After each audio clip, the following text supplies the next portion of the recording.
Hello all, welcome back. Hindu ధార్మిక సంస్థలపైన ఈ రాజకీయ నాయకుల ప్రత్యారోపణలు, ఆరోపణలు ఇవన్నీ చూస్తుంటే అసలు ఈ రాజకీయ నాయకులకు భక్తి అనే భావం ఎక్కడన్నా ఉందా లేదా అని అనిపిస్తుంది. ఇప్పుడు రీసెంట్గా తిరుమలలో జరుగుతున్న ఈ పరిణామాలు ఏవైనా చూస్తుంటే ఈ రాజకీయ నాయకులకు తిరుమల అనేది ఒక రాజకీయపరమైన క్షేత్రంగా తయారైంది తప్ప అది ఒక ధార్మికమైన క్షేత్రము, హిందువుల మనోభావాలు దానికి ముడిపడి ఉన్నాయి.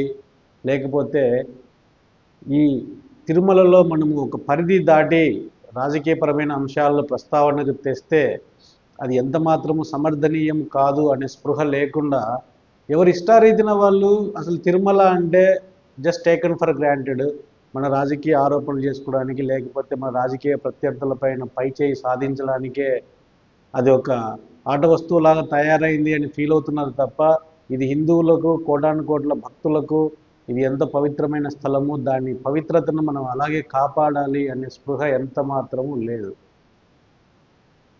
ఇర్రెస్పెక్టివ్ ఆఫ్ గవర్నమెంట్స్, అది ఎవరి గవర్నమెంట్ అయినా కానీ ఈ రీసెంట్ టైమ్స్లో తిరుమల అనేది భక్తిపరమైన విషయాల కంటే ఇలాంటి అనవసరమైన ఎక్స్పోజర్స్కే ఎక్కువ గురవుతుంది. జగన్ ప్రభుత్వం ఉన్నన్ని రోజులు టీడీపీ కానీ లేకపోతే ఇంకా ప్రతిపక్ష పార్టీలు లేకపోతే స్వామీజీలు వీళ్ళంతా కూడా గగ్గోలు పెడతానే ఉన్నారు. తిరుమల పవిత్రత దెబ్బతింది, జగన్ వచ్చిన తర్వాత మొత్తము తిరుమలలో స్టాఫ్ తగ్గించారు, భక్తులకు కనీస సదుపాయాలు కల్పించట్లేదు, అది ఇది అనేది ప్రతిరోజు గొడవ జరుగుతూనే ఉండేది. దానికి బూచిగా ఆయన క్రిస్టియన్ మతస్థుడు కాబట్టి తిరుమలను దెబ్బతీయడానికే కంకణం కట్టుకొని ఇదన్నీ చేస్తున్నారు అని చెప్పి ఉన్న రోజులు గొడవ పెట్టారు. ఓకే, ఇప్పుడు ఆ టర్మ్ అయిపోయింది, చంద్రబాబు నాయుడు గవర్నమెంట్ వచ్చింది, వస్తానే ఈవో మారాడు, చైర్మన్ మారిపోయారు.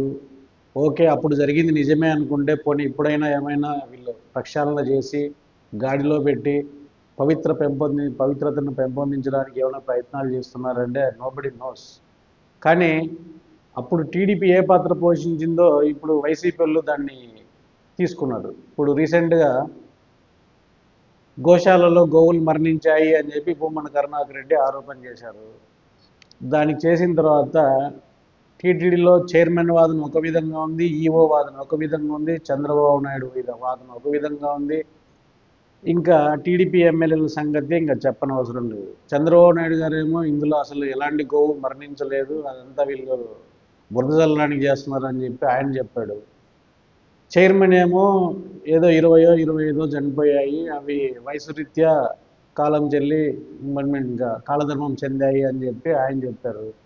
ఈఓ గారేమో నిజమే 49 ఎన్నో చనిపోయాయి అని వారు అన్నారు.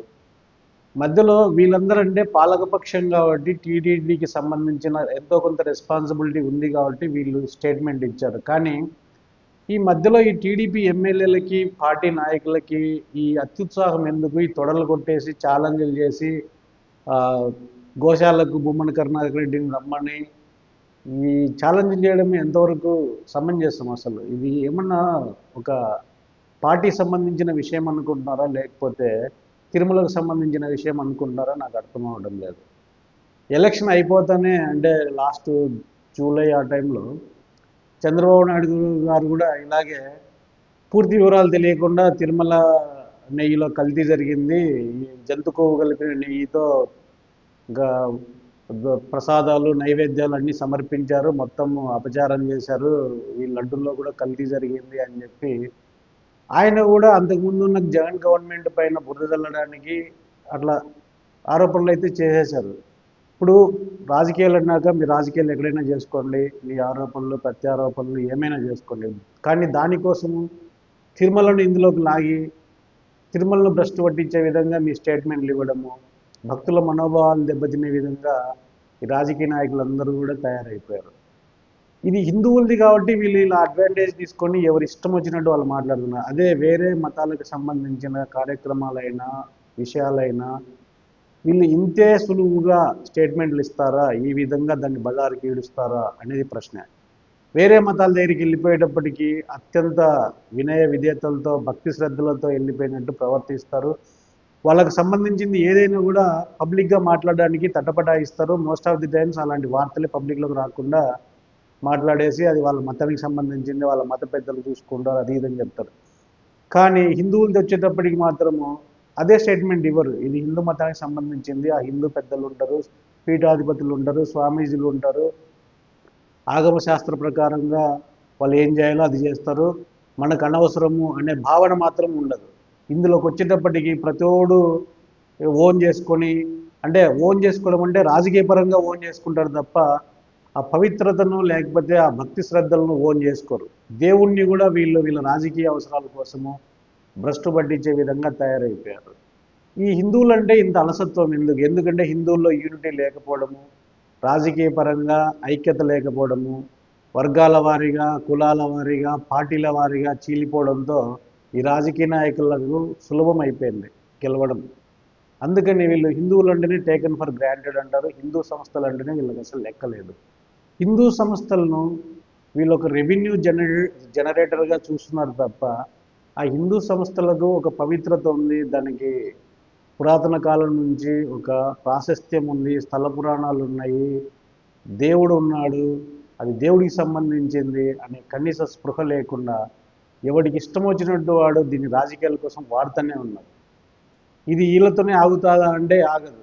ఇంకా ఏం జరిగినా కూడా ఇంకా వీళ్ళ వైపు నుంచి కొన్ని వాదనలు, వాళ్ళ వైపు నుంచి కొన్ని వాదనలు ఇంకా మొదలు పెట్టేసి ఈ మొత్తము ఈ రాజకీయం కోసమే తిరుమల టీటీడీ బోర్డు ఉంది అనే విధంగా తయారైపోయింది.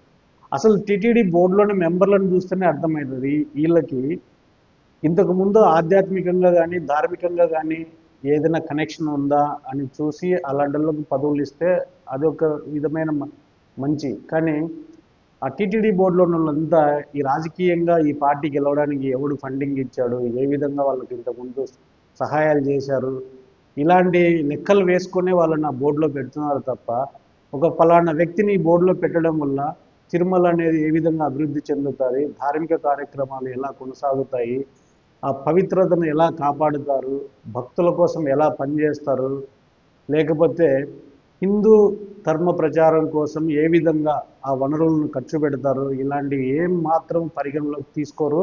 ఆ రాజకీయ నిరుద్యోగులు ఎవడుంటాడో పదవులు ఏవి రాక ఉండటం తీసుకొచ్చి ఇక్కడ పెడతారు.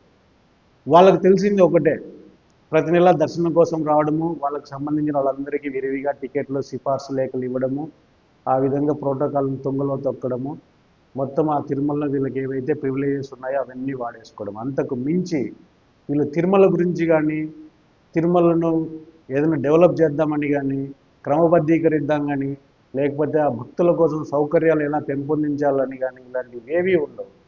అది ఒక రాజకీయంగా ఒక రాజకీయ నిరుద్యోగులు అందరికీ ఒక షెల్టర్ లాగా పెట్టుకోవడము, ఆరోపణలతోనే కాలం గడపడము, ఎలాంటి నిర్ణయాలు తీసుకున్నా కూడా అది పార్టీలకు అనుగుణంగా తీసుకోవడం తప్ప ఇండిపెండెంట్గా తిరుమల కోసం వీళ్ళు ఏం నిర్ణయాలు తీసుకోరు. ఇప్పుడు చూస్తే ఈఓకి చైర్మన్కి సత్సంబంధాలు ఉన్నట్టు లేవు, టోటల్ నాన్ సింక్లో పనిచేస్తున్నారు. అసలు ఈఓ ఒకటి చెప్తాడు, చైర్మన్ ఒకటి చెప్తాడు.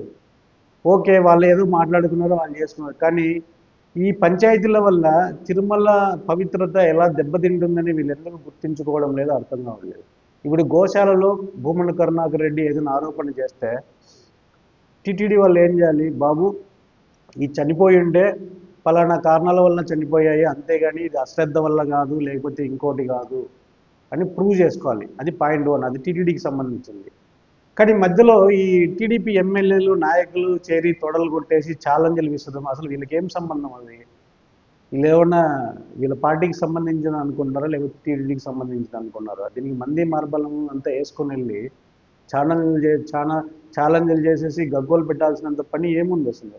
ఇదే వేరే మతాలకు సంబంధించింది అయితే వీళ్ళు ఇంతే దరిద్రంగా ప్రవర్తిస్తారా? సో ఇర్రెస్పెక్టివ్ ఆఫ్ పార్టీస్, హిందువులు అయితే ఒకటి ఆలోచించాలి, వీళ్ళకు అలసత్వం కారణంగా వీళ్ళకి ఇలాంటి పవర్ మనమే ఇస్తున్నాం. మన ఆలయాల గురించి కానీ మన సంస్థల గురించి కానీ వీళ్ళు నీచ రాజకీయాలు చేసే విధంగా మనమే వాళ్ళకి ప్రోత్సాహిస్తున్నాం. ఏ విధంగా ఐక్యత లేకపోవడము, రాజకీయ పరంగా హిందువులకు ఏది లాభమో అలాంటిది గమనించి మనం అలాంటి వారికి ప్రోత్సాహం ఇవ్వకపోవడము, మనకున్న పర్సనల్ లైక్స్ డిస్లైక్స్ లేకపోతే కులాల వారీగా ప్రాంతాల వారీగా వాడు ఎంత నికృష్టుడైనా వాడికి సపోర్ట్ చేయడము, ఇంకా వాడిని జీవితాంతం సపోర్ట్ చేస్తూనే, వాడు ఎంత దరిద్రమైన పని చేసినా వాడిని సపోర్ట్ చేస్తూనే ఉండడము, వాడు తప్పు చేసినా ఏం చేసినా బండగా డిఫెండ్ చేయడము, ఇవి చేసుకుంటూ పోయినంత కాలము హిందూ సంస్థల్ని, తిరుమల లాంటి పవిత్ర స్థలాలని ఎవ్వడూ కాపాడలేడు. ఇది గుర్తుపెట్టుకొని మనము ఏం చేయాలనేది ఆలోచించి అది చేయాలి. గతంలో ఇదే నాయకులు ఎన్నోసార్లు బహిరంగంగా స్టేట్మెంట్లు ఇచ్చారు. తిరుమలలో టీటీడీ బోర్డులో లెక్కకు మిక్కిలిగా అన్యవర్గ ఎంప్లాయీస్ ఉన్నారు, ఇతర మతాలను ఫాలో అయ్యే ఎంప్లాయీస్ ఉన్నారు. అలాంటి వారు ఉంటే తిరుమల ప్రాశస్తం ఎలా పెరుగుతుంది? వాళ్ళకి దేవుడి మీద నమ్మకమే లేనప్పుడు వాళ్ళ తిరుమల డెవలప్మెంట్ కోసం కానీ భక్తుల కోసం కానీ ఏం పని చేస్తారని వీళ్ళే చాలాసార్లు ప్రశ్నించారు. ఎవడు అధికారంలోకి వచ్చినా కూడా అధికారంలో రాకముందు మాత్రం ఆరోపణలు చేస్తారు, వచ్చిన తర్వాత ఆ విషయంగా ఎవ్వడు మాట్లాడరు. ఏం ప్రక్షాళన చేస్తున్నారో మరి నాకు అర్థం కాదు. అదే రాజకీయంగా బురదలడానికి తిరుమలని దేవుణ్ణి కూడా వీళ్ళు వాడుకుంటున్నారంటే వీళ్ళకు దేవుడు అంటే భయము లేదు, హిందువులంటే అసలు లెక్కే లేదు. ఇలా కొనసాగితే హిందువులకు గడ్డు కాలం తొందరలోనే ఉంది. ఇంకా మనకున్న మిగిలి ఉన్న అరాకొర ఉన్నాయి, మిగతా ఎలాగో దేవాదాయ శాఖ కిందనే ఉన్నాయి. పూర్తి అజమాయిషి ప్రభుత్వం దగ్గరే ఉంది. అసలు దానికి వచ్చే ఆదాయం కానీ ఆదాయాల్ని ఎక్కడ ఖర్చు పెడుతున్నారు, దేనికోసం ఖర్చు పెడుతున్నారు అనేది ఎవడు చెప్పట్లేదు. ఇంత పేరు ప్రఖ్యాతులు స్వతంత్ర ప్రతిపత్తి ఉన్న తిరుమలకు వచ్చిన ఆదాయాన్ని వీళ్ళ రాజకీయాల అవసరాల కోసము, లేకపోతే ఢిల్లీలో ధర్నాలు చేయడం కోసము, వేరే మతాలకి లేకపోతే రిజర్వేషన్లకు, వాళ్ళ తోఫాలకు, లేకపోతే వాళ్ళ పండగలకు సెలబ్రేట్ చేయడానికో ఇక్కడ నుంచి డబ్బులు తీసుకుపోయి ఖర్చు పెడుతున్నారు. దాన్ని కూడా అడగట్లేదు ఎవడు. అరే ఇది హిందువులు ఇస్తే వచ్చిన ఆదాయము, హిందూ సంస్థల నుంచి వచ్చిన ఆదాయము, దీన్ని ఎక్కడ ఖర్చు పెట్టాలి? హిందువుల బాగోగుల కోసం ఖర్చు పెట్టాలి, లేకపోతే ధర్మ ప్రచారం కోసం ఖర్చు పెట్టాలి, హిందువులు దేన్ని పవిత్రంగా కొలుస్తారో దానికోసం ఖర్చు పెట్టాలి తప్ప ఎవరినో సంతృప్తి పరిచే విధంగా ఈ రాజకీయాల కోసం దీన్ని వాడడం ఎంతవరకు సబబు అనేది ఎవడు ప్రశ్నించారు. అధికారం లేనప్పుడు మాత్రం ఇవన్నీ రైజ్ చేస్తారు, వస్తానే ఇవన్నీ మాయమైపోతాయి. ఆ ఆదాయం వస్తే దాన్ని ఎక్కడ ఎలా సర్ది ఎలా వాడేసుకోవాలి, ఇది తప్ప ఆ డెవలప్మెంట్ కోసం కానీ కనీసం ఆ దేవుడు అంటే భయం భక్తి ఇలాంటి ఏ కోసైనా ఉన్నట్టు కనపడదు. ఒకసారి చూస్తుంటే అసలు హిందువులు అనేటువంటి దేశంలో ఎవడికి పట్టడు, ఎవడికి అవసరం లేదు అనే ఫీలింగే వస్తుంది. అదే హిందూ సంస్థలు మాత్రం కావాలి, దేవాలయాలు కావాలి ఆదాయం కోసం. కానీ మనం మాత్రము వెధవల్లాగా ఆదాయం కంట్రిబ్యూట్ చేస్తా ఇన్ రిటర్న్ జీరో తెచ్చుకొని మళ్ళీ ఆన్ టాప్ ఆఫ్ దట్ దానిపైన రాజకీయాలు చేసుకొని మనల్ని వర్గాల వారీగా విడగొట్టేసి వీళ్ళు రాజకీయాలను చేసుకోవడానికి మనం పనికొస్తున్నాం. Totally unfortunate. See you in my next video. Thank you. Bye.